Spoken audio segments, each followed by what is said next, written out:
recording and jump in.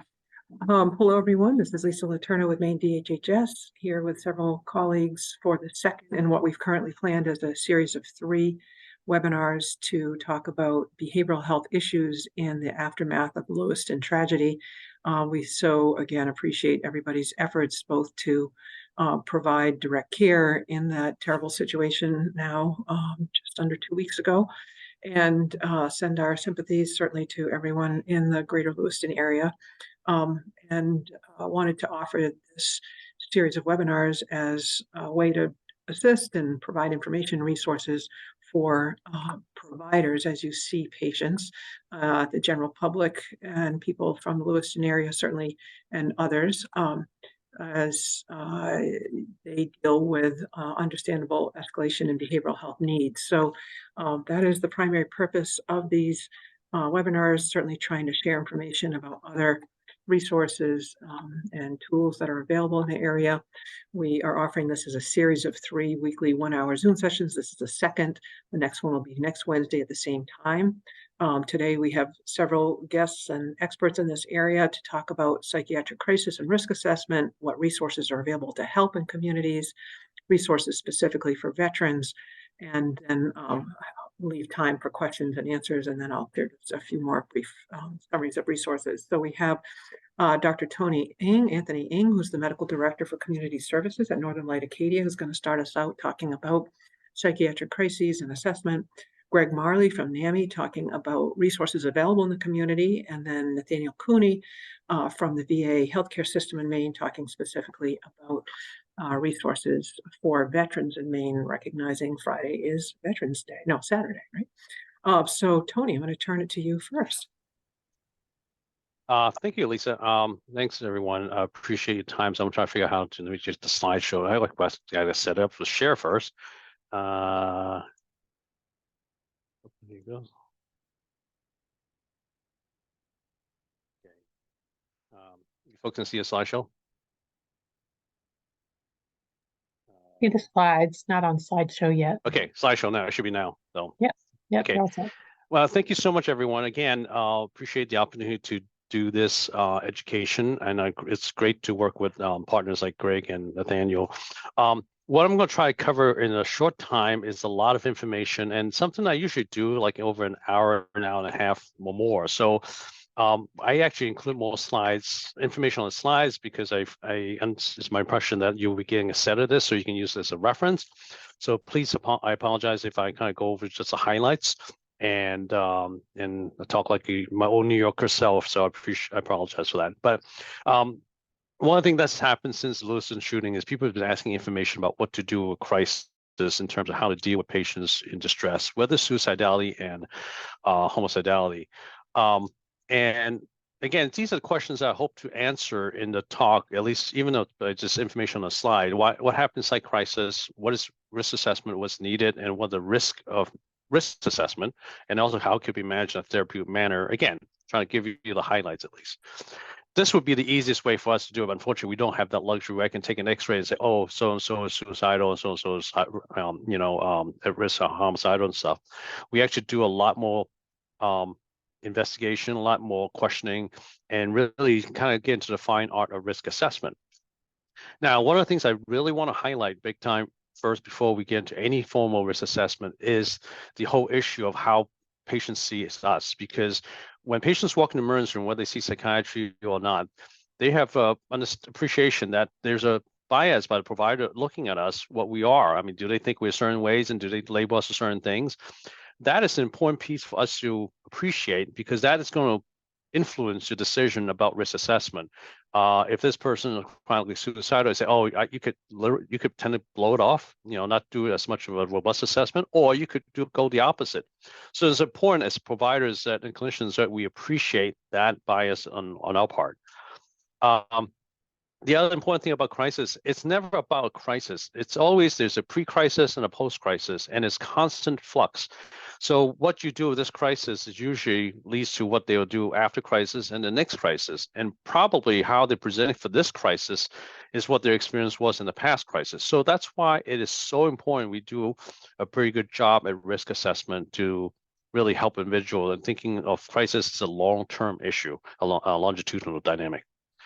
Now, why do patients in crisis? These are a couple quick ones, but and again, they're pretty self-explanatory. But one of the key ones I want to highlight at the bottom is treatment incongruence, not just between what patients and clinician, but also sometimes between clinicians and clinicians, because I have encountered situations where a patient who really wants to take care of themselves, but they have one provider saying, hey, in case of emergency, do this. Another provider said, in case of emergency, do this, but they actually don't talk to each other, and the two strategies actually counter each other.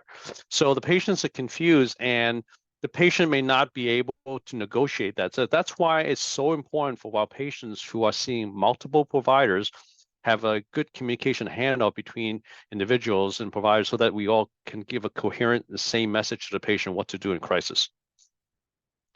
Also, how does a crisis affect patients? And not just the fact they're suicidal. I mean, these things go through the head.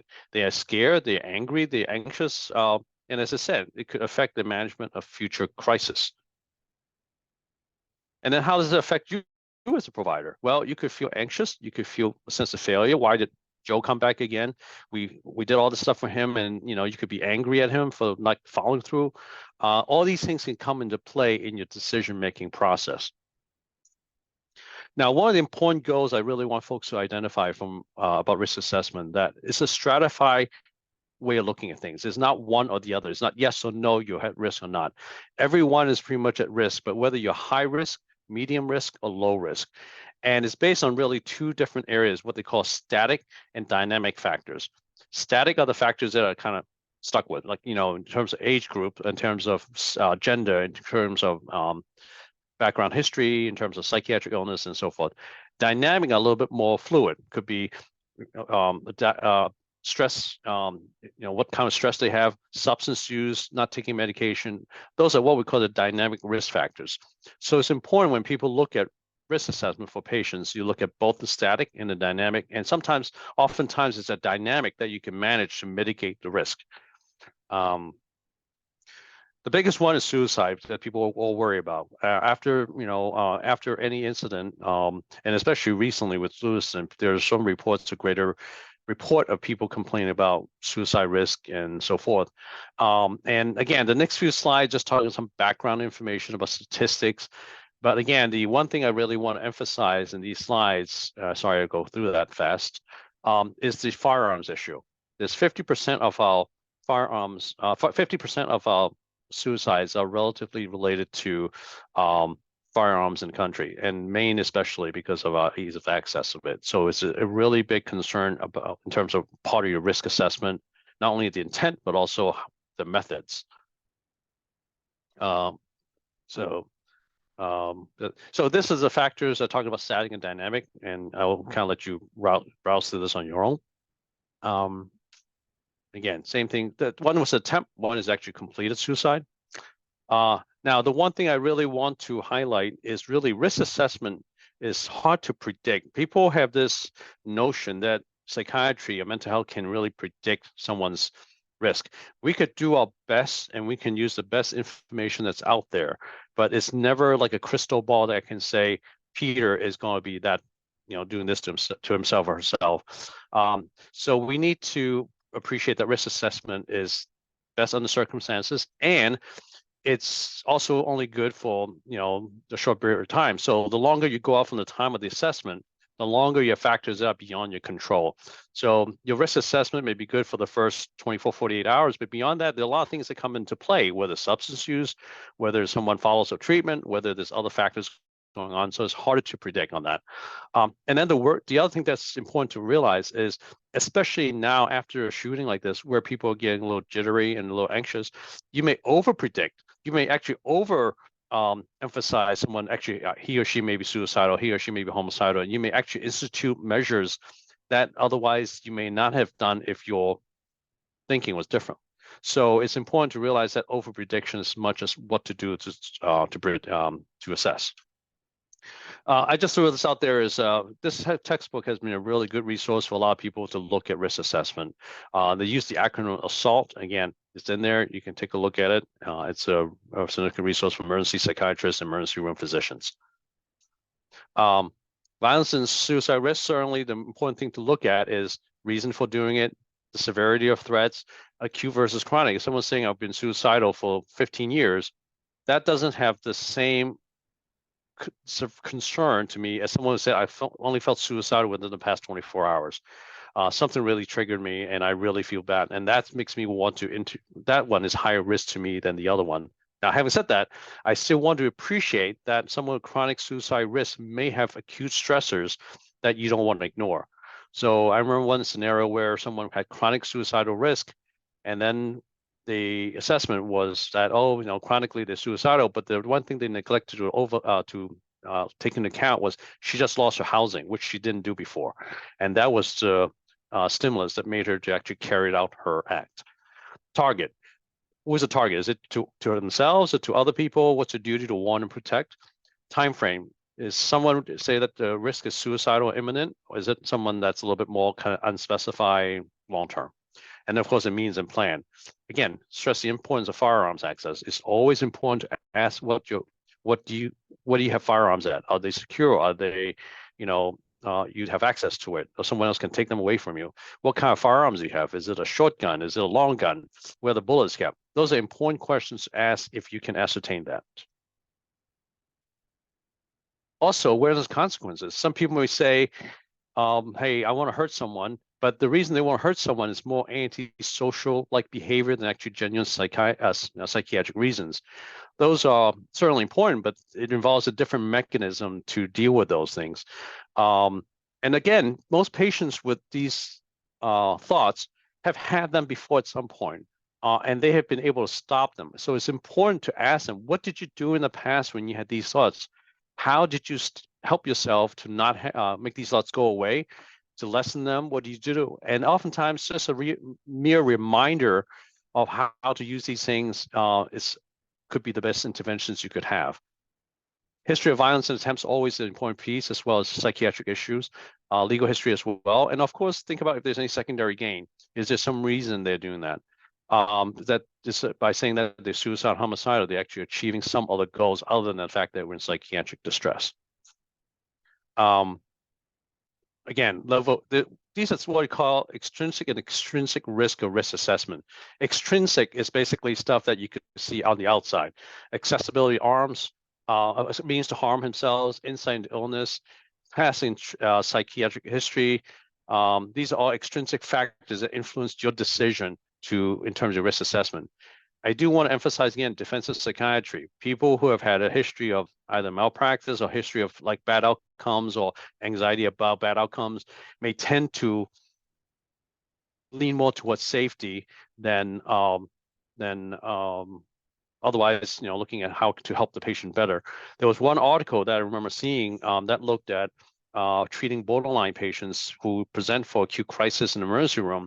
And they found that emergency psychiatrists tend to be more likely to work out a discharge plan that does not involve hospitalization compared to someone who is not as used to seeing risk. So those are something that's important for us to appreciate. Also, extrinsic factors may be patient support levels. Collateral information is important. It's so many times I've seen assessment where collateral information is not obtained, and that could really make or break the decision in terms of risk assessment.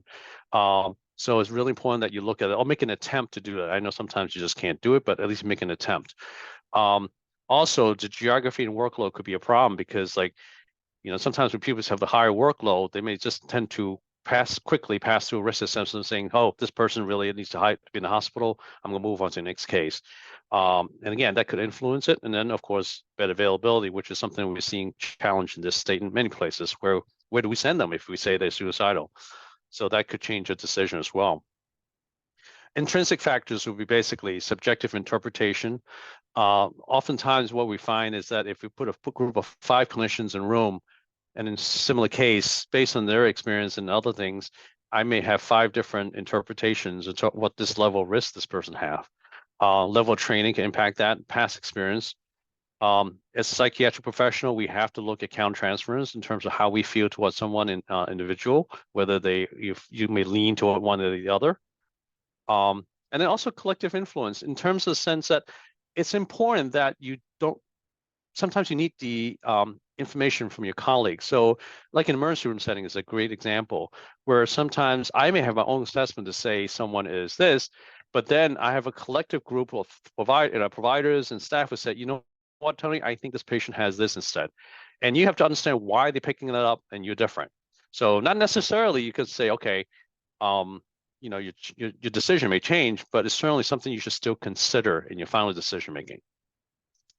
Now, I love showing this slide about FedEx, not because I like using FedEx, because if you look at the sign, it says FedEx, but if you look at it closely, you see the arrow within the FedEx. So what I use these two slides to highlight is the fact that when people come to you, whatever setting, to talk about crisis or suicidality and homicidality, sometimes there may be other things involved. So for example, recently Lewiston, sometimes they may say the trigger is, the thing that got me set off is that the Lewiston shooting. Understandable. But then when you hear more, there may be other things that happen that really send them to the point where they felt like they were at high risk. That could be something that they had got into a family fight. They suddenly lost the housing on top of this. I recently saw a patient who, yes, they were upset by the Lewiston shooting, but there are 3 other stressors that happened with the same week. So that just accumulated to a point where they felt so badly that they felt suicidal. So it's important that we really ascertain those pieces of information and not just say, oh, because they report this and this is the only reason.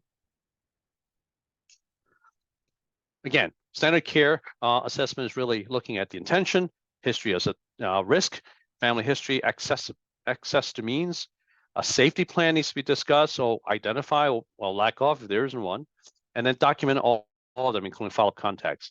It's important that you appreciate the importance of documents, the important piece of the risk assessment, and also follow-up contacts, because one of the things that struggle people with saying, okay, you're not suicidal, but I'm sending you off on your way with no follow-up whatsoever. That could be a risky thing too, because they'd be fine now, but maybe 24 hours from now, 48 hours from now with no follow-up, they could be struggling. So that's why it's so important that sometimes we need to partner with crisis after emergency room visit to have them check in on patients. Now, one thing I really want to emphasize in your decision-making and assessment, and also what you do afterwards, it's what I call partnership versus paternalism. Without going into detail, I prefer to work with a patient as a partner to say, what can we do to help you through this crisis? Rather than saying that, Bob, I think you need to go to the hospital. I'm going to send you to the hospital. It doesn't matter what you think. Because I think engage the patient better.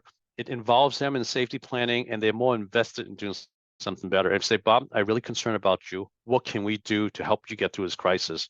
I think you lead to better outcome and better resolution of the crisis. And as I said, crisis lead to post and pre-crisis. So if they know that Dr. Jones is willing to work with me in the future, I'll be willing to work with them and figure out a plan rather than just kind of be hesitant about going to see psychiatry because Dr. Jones always wants to put me in the hospital. Some of the dilemma about risk assessment is that there's no standardized tool. I mean, there's some scales, but they're not, you still have to interpret those scales, and there's no standardized evaluation that can say, boom, this person is this and this person isn't this. As I said, there's over-assessment of violence and suicide risk potential, and often with events like Lewiston or some massive events, or even just a rash of suicide, people tend to over-predict and over-assess. We need to be concerned about rights of patients as much as we worry about them, but they have rights, and we need to figure out how to help them and not turn ourselves from providers and care, from providers and treaters to social enforcers, because that's what we're asked to do and kind of take, put them in protective custody without involving the patients.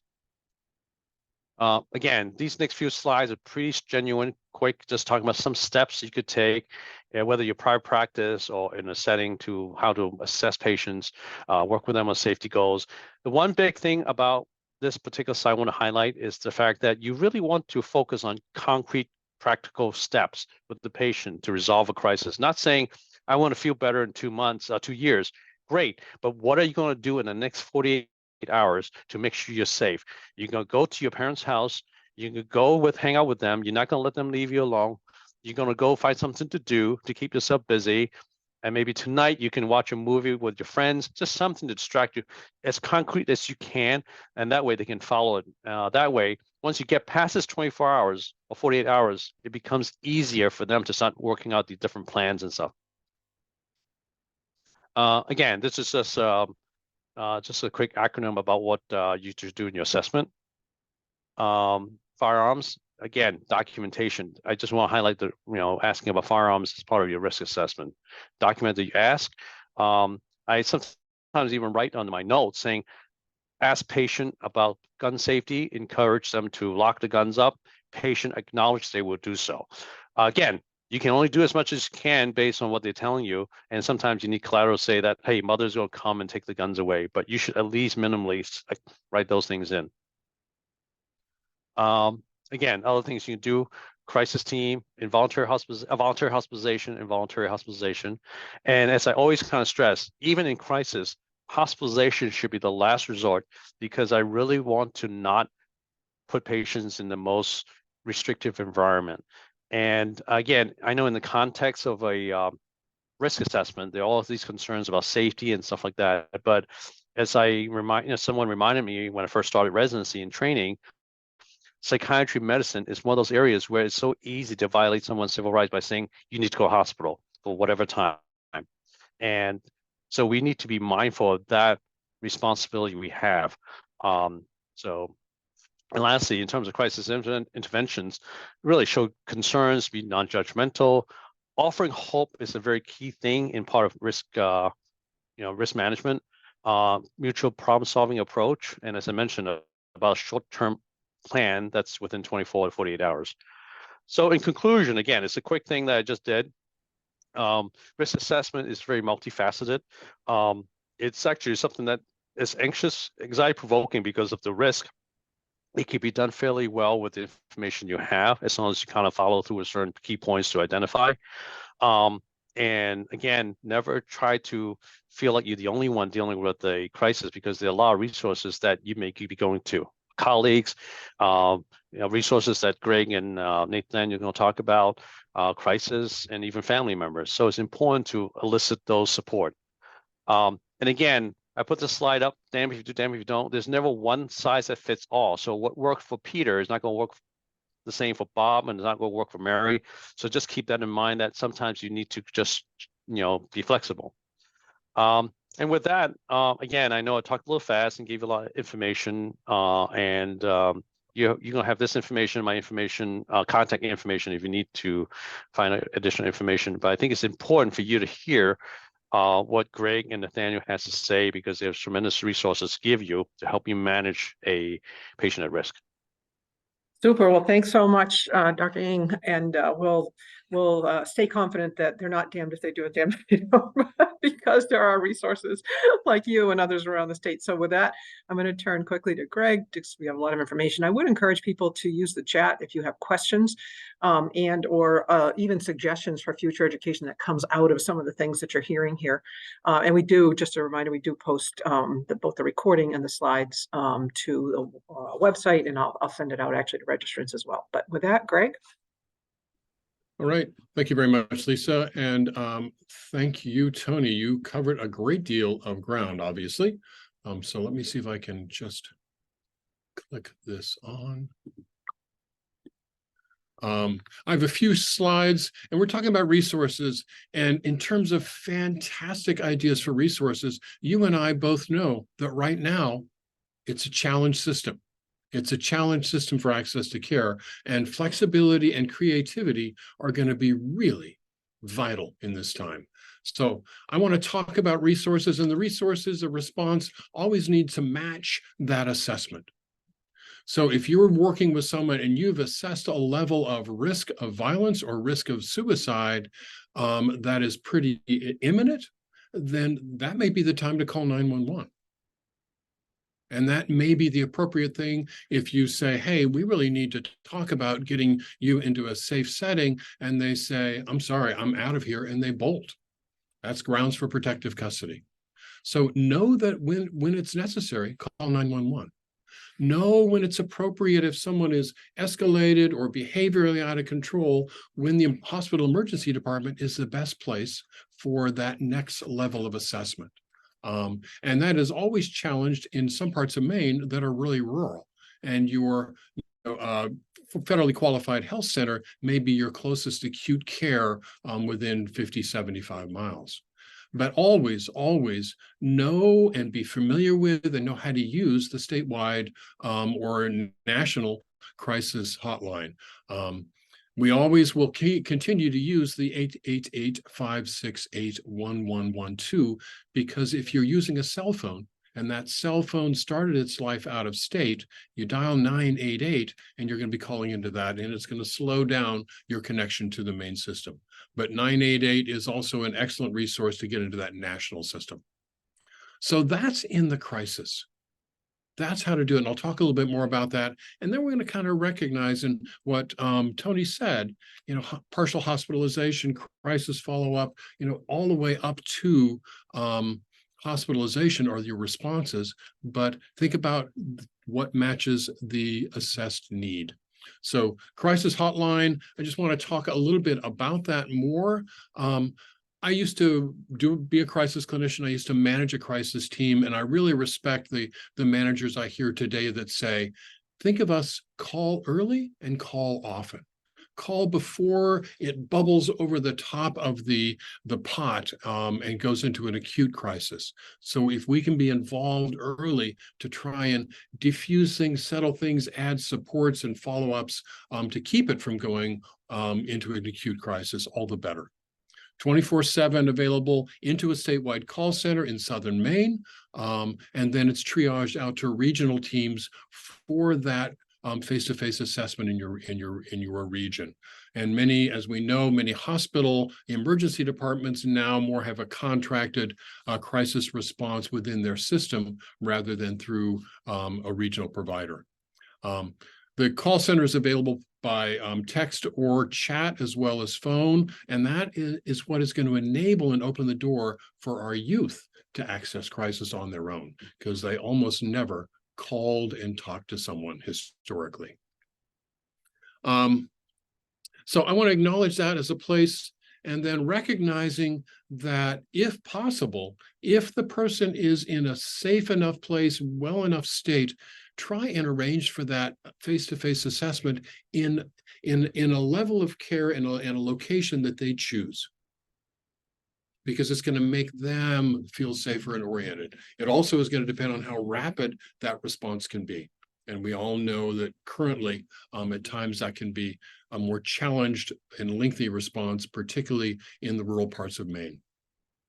But given the fact that we know the system is slowed down, that it's hard to get into a crisis bed, it's harder to get into an inpatient bed at times because of the lack of bed space, because of the lack of capacity for discharges.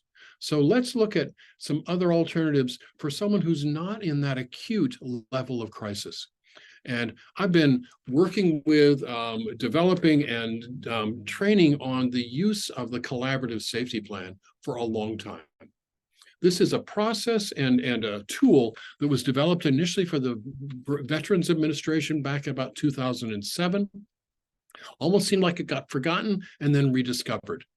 And it is a plan built with someone, never for them, that enables them to approach and manage the next crisis. So it's not that acute plan that Tony referenced briefly. How am I going to get you through the weekend with supervision and supports? It's how are you going to face the next one? And it's an opportunity always for collateral contact. It is always, always an opportunity to talk about and provide a plan for securing lethal means. And knowing that this plan is for your client or patient, they leave with it and you follow up with them on it, but you keep a copy. And it's 7 simple steps for most of them. There's some of them that have tweaked a little bit over time. And it's always starting, how do you know? How do you know when you're going to need the plan? And what can you do on your own? What can involve other people on social supports? When do you reach out for help from your family, from your friends? When do you reach out to professional help? And how do we talk about lethal means? And in the state of Maine, I would always urge you to talk about lethal means in the same way you ask about suicidality. It's not do you ever, it's how often. That gentle assumption. How many firearms do you have at home? And how are they stored? And who has access to them? If the means that they've identified is an overdose on medication or something else, you're going to start there as well, but you're always going to ask about firearms. And Nathaniel may talk about this more, but if you're dealing with someone who's a military veteran or in law enforcement or an active hunter where firearms are a part of their life and a tool of the way they live that life, you're going to ask even more carefully. You're going to get to the end of that conversation. You're going to say, so, are there other weapons you haven't identified so far? And you're going to normalize this is not gun control. It is responsible gun ownership. It is not anti-gun. It's about safety and anti-suicide. Because right now, approximately 60% of our suicides by males in the state of Maine are with firearms. It's lower, it's around 40% for females, but that rate has been climbing after years of decline, climbing over the past almost 15 years. So always ask about lethal means and secure a plan. So develop a crisis plan. Do it pencil and paper if that's your style. That's the way I tend to roll. And then consider working with someone to place it on an app. The original plan was developed by two psychologists, Barbara Stanley and Greg Brown. And they developed this suicide safety plan, but there's several out there that follow basically the same levels of steps so that it becomes in their phone. They never lose it. You can tweak it in follow-up sessions because that's the next thing we're going to talk about. If you've done the assessment, you've done that intervention and connected them with help, ideally, they're coming back to someone for follow-up. And it may be you, it may be a primary care, it may be a case manager or a therapist or an ACT team, but that follow-up is essential. That's what ensures that whether that intervention worked or didn't. And there's a high risk time for suicide in that first, particularly the first 36 hours after discharge from an inpatient facility. If it didn't catch, if they were talked their way out and no improvement, that's a time. And follow-up allows for a reassessment. How you doing? How was that? Was it helpful? And what parts were helpful? What are you taking away? Did they refer you for any further care, partial hospitalization, outpatient treatment? And how can we support you until you get there?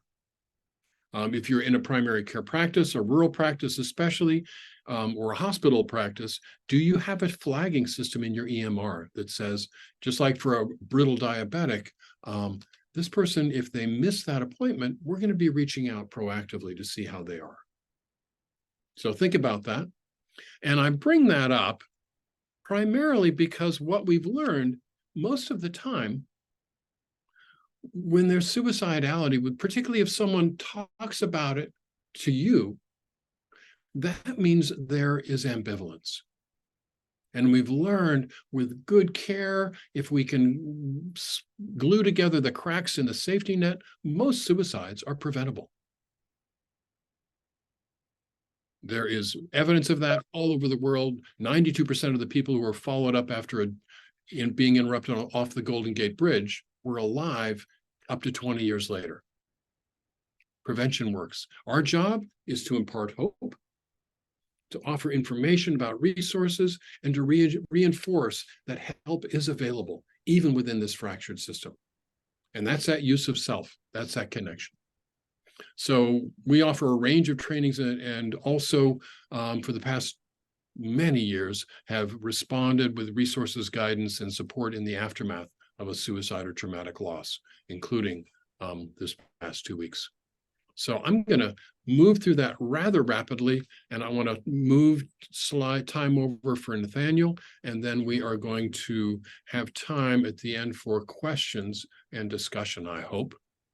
Terrific. Well, thanks so much, Greg, for that great information and for all your help through NAMI in being an incredible resource for Maine. And yeah, you guys are doing an incredible job of getting through some great info. So with that, we'll move over to Nathaniel Cooney from the Maine VA healthcare system. Well, thank you. And these are some tough acts to follow. We've got some great information here today. I'd like to talk to you just a little bit about how can we support our veterans and our first responders in this difficult time going forward. A lot of the information that I have to share will be applicable broadly, not just to veterans, but there are a few nuances to working with veterans. And if you are working in Maine in mental health, you're going to encounter veterans in your practice in some way. Here in Maine, we have the largest per capita percentage of veterans of any state in the country. And so they're here, they're part of our community, and we certainly want to take care of them. A few thoughts just to get us started is that working with veterans, we need to recognize that they are not a heterogeneous group.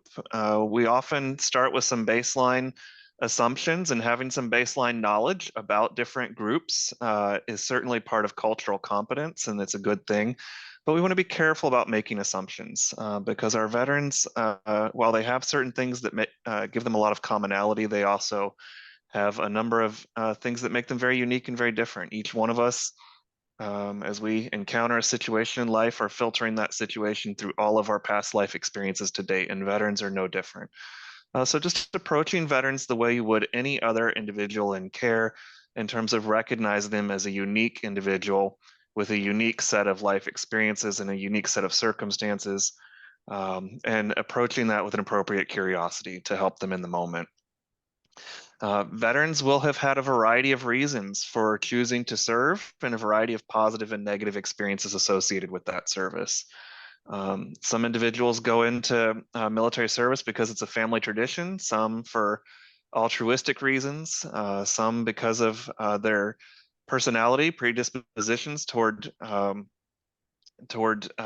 certain behaviors, some of them because of past life experiences and because the military might offer them the best hope for control or for the best hope for a better life going forward. So there's a wide variety of reasons that people go in and a wide range of experiences that people have when they are in the service. I know that we would all like to believe that our military service takes excellent care of all of our service members and our veterans, and that's true most of the time, but we see a not insignificant number of people who experienced very poor time in the military. They may have been assaulted, they may have experienced military sexual assault, they may have witnessed things that led to moral injury or moral distress within their own units.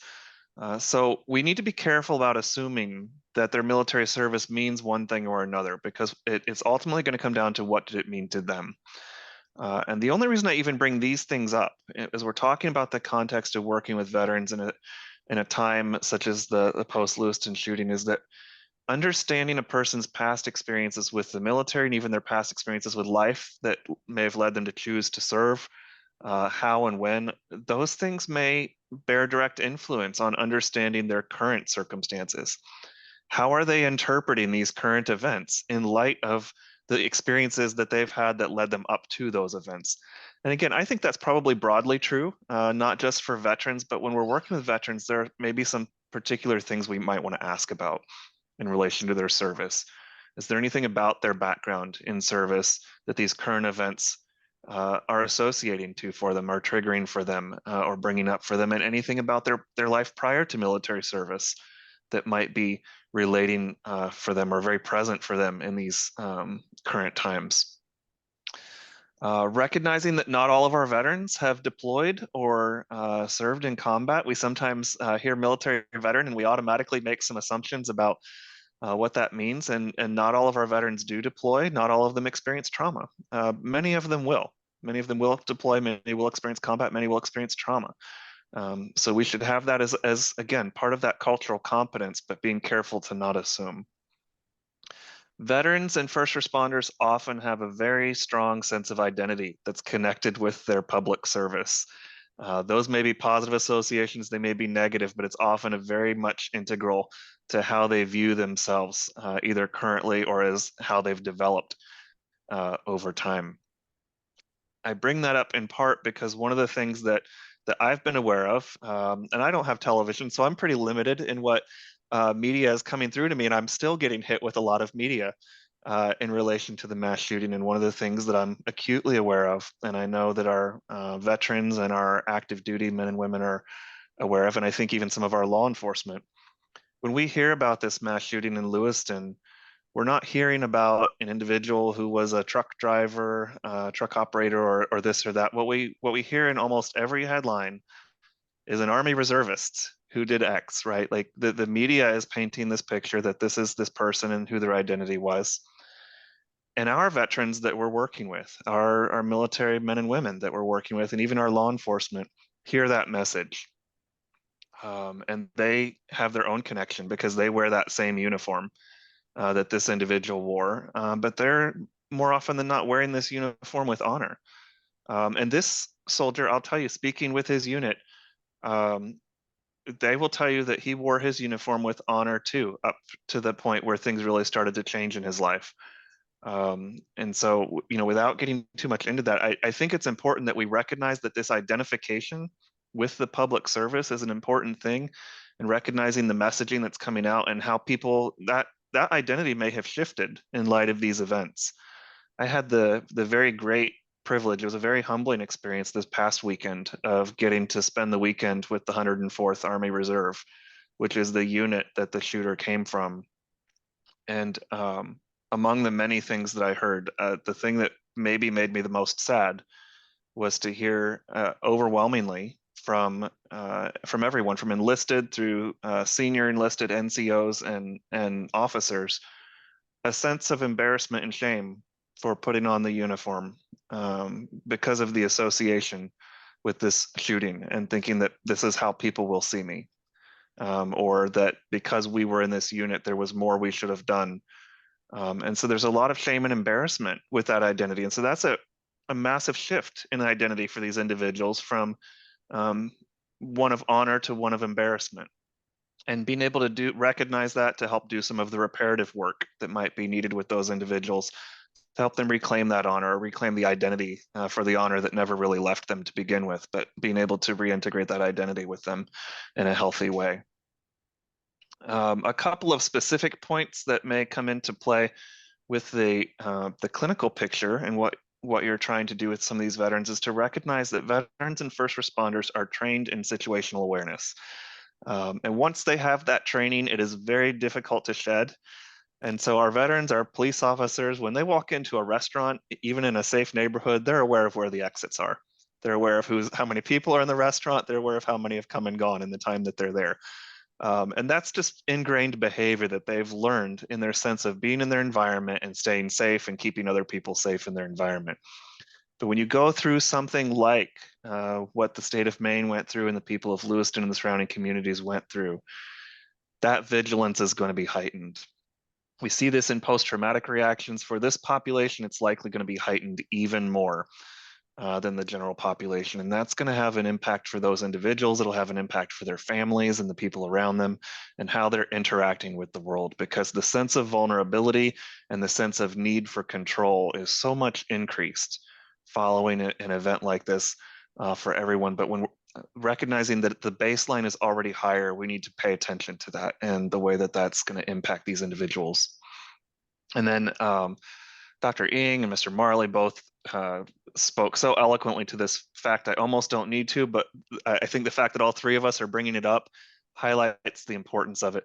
Veterans and law enforcement have much greater access to firearms than the general population. And we've Greg mentioned in his speech that the Mainers have greater access to firearms generally, and now we're dealing with a specific subset of Mainers who are even more likely to have those firearms, possibly multiple firearms in their possession, and a part of their working identity. And the firearm in and of itself is not a problem, but in times of acute distress, we need to be talking about safety.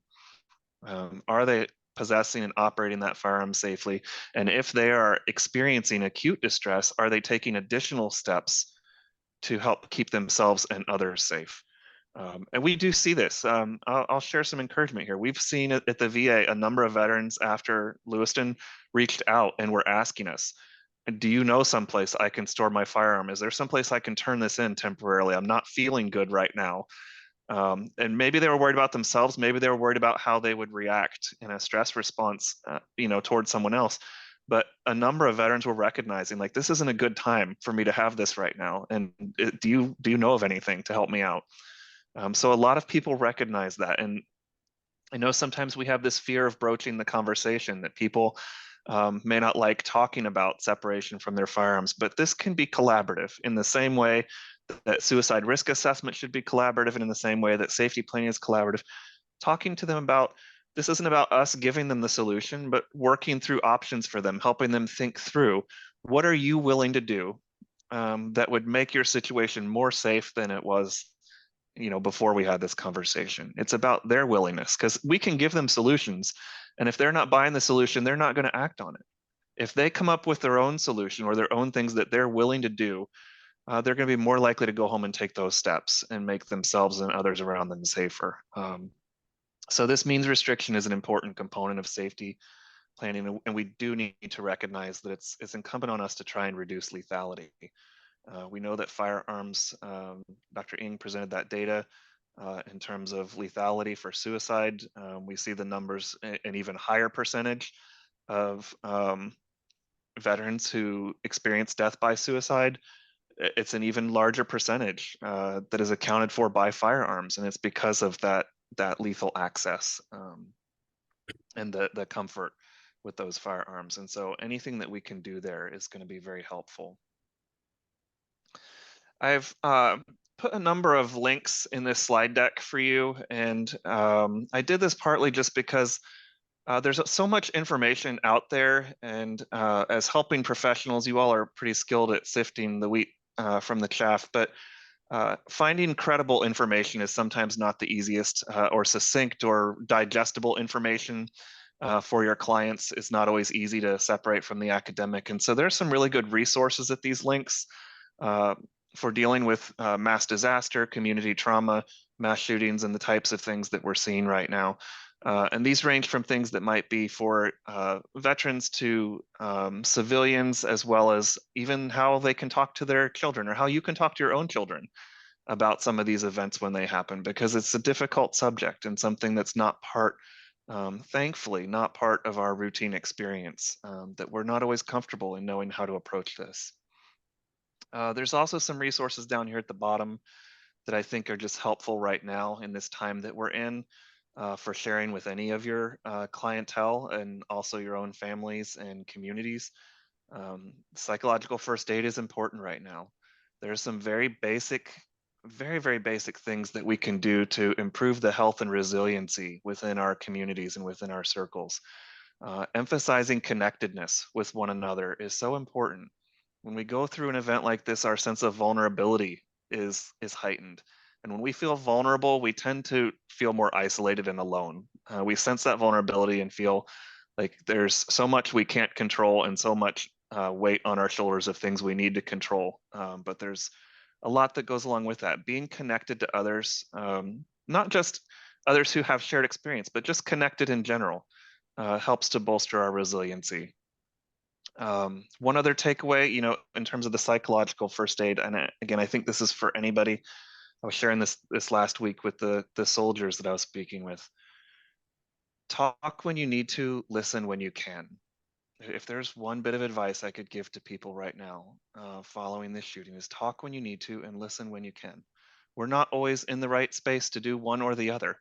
But when we find a need to talk, it's important that we find somebody who's able to listen to us, and to not assume that nobody around us can, or that we would be damaging if we were to share something that we're going through. If we're experiencing the need to talk, we need to find someone to listen, so that we can get some of what's in us outside of us.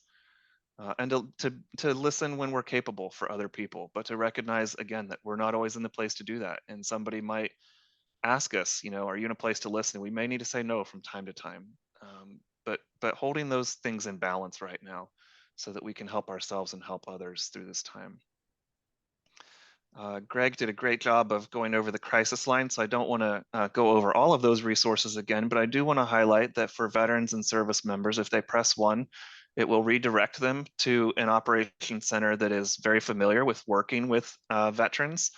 And can speak their language, so to speak. So that's very helpful. But another important piece of that is not just somebody who's used to working with veterans, but the Veterans Crisis Line will actually follow up with the VA if the veteran is enrolled with us and let us know that they had this contact. And that triggers a number of follow-ups for us. So that veteran making that initial contact to the crisis line is likely going to get a number of caring contacts after that and possibly get connected to other services. So encouraging veterans to use this and to take that option to press 1 when they call so that we can make those additional contacts with them. I put this up just so that you all would have this as resources, and knowing when you're working with veterans, these are the kind of highlights of the services. I'm sure there are a lot more that we offer, but this highlights the range of services that we have in mental health at the VA. We have community-based services like ACT teams and homeless services, and everything from general outpatient to acute inpatient services with everything in between. So really lots of wraparound care that's available. As has already been highlighted in today's call, services are strained here in the VA just as they are in Maine. And so wait times for care are longer than we would like for routine care, but I also want to highlight for everyone on this call, for you to emphasize when you're talking to veterans, if people have urgent needs, we have same-day access clinics available.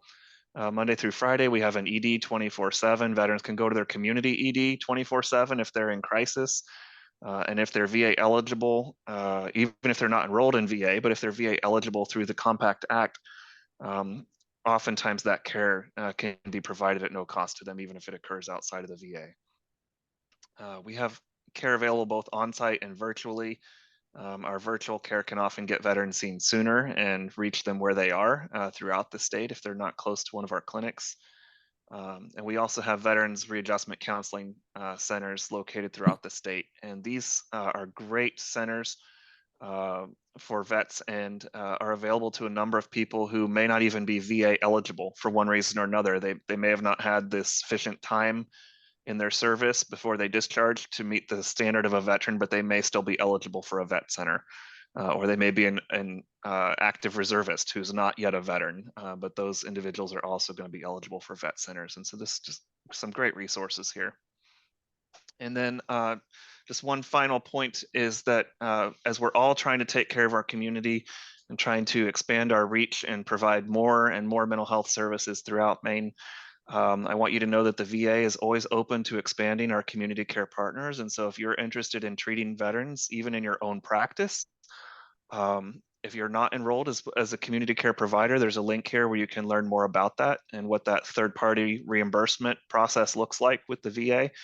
You can check out that link, and if you have questions, you can reach out to me and I'll connect you with our community care program. We would love to partner with more providers who have access and can get our veterans seen. We'd be happy to refer them to you. And then anyone who may know someone who's in the mental health field and looking to do this kind of work, we have openings in the VA, and you can reach out at this email address and get connected to me. We'll be happy to talk with anyone about what those openings are and whether or not there's a good fit for anyone now or in the future. And then I've got some contacts in here for you for your reference, and that's all I have for today. So thank you very much. See if I can stop sharing. Terrific. Well, thanks so much, Nathaniel. That's another incredible set of information. Just wanted to open it up for anybody who has questions. I saw one question about where to send people, and I saw, Amy, you put some links in there. I also see for the Resiliency Center that opens next Monday, can you clarify who's eligible? How are we defining victims shooting, Lewiston shooting victims?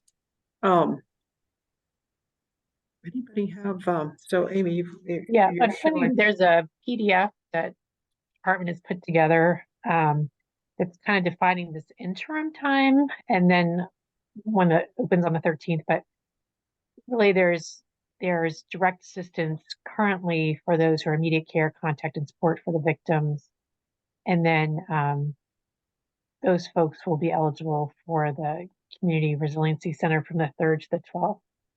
But then it's going to be, right now, there's also, previously there was the Ramada Inn Mental Health Resource Center.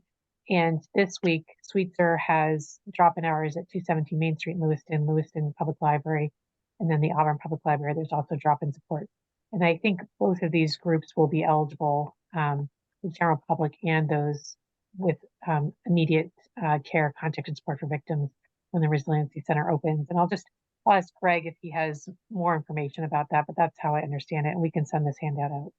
So a pretty wide definition, Amy, which Yeah. is my Yeah. understanding if people feel that they were impacted somehow by the shooting and want to use those resources. But yeah, Greg, do you know otherwise? I would say if you classify yourself as a victim, reach in to make sure. I know that many of those services, the clinicians on site have felt like they've been underutilized.